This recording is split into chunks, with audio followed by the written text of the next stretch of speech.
দল নিবন্ধনের প্রধান শর্ত হলো দলের গঠনতন্ত্র ও আদর্শ সংবিধানের সাথে সাংঘর্ষিক হতে পারবে না।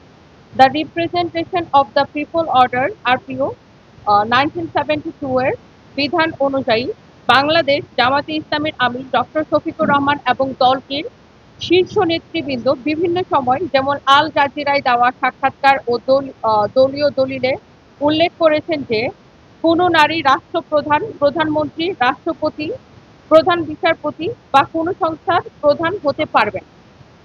এছাড়া জামায়াতে ইসলামী বাংলাদেশের এটা ঘোষিত নীতিও। এই অবস্থান সংবিধানের অনুচ্ছেদ ২৭ ও ২৮ এর সরাসরি লঙ্ঘন। আরপিও অনুযায়ী কোনো দল যদি সংবিধানের মৌলিক কাঠামোর লিঙ্গ সমতা বিরুদ্ধে অবস্থান নেয় তবে সে রাজনৈতিক দলের নিবন্ধন বাতিলযোগ্য। রাষ্ট্র পরিচালনায় নারীদের অংশগ্রহণের অধিকার কেড়ে নেওয়া একটি চরম অসাংবিধানিক আদর্শ।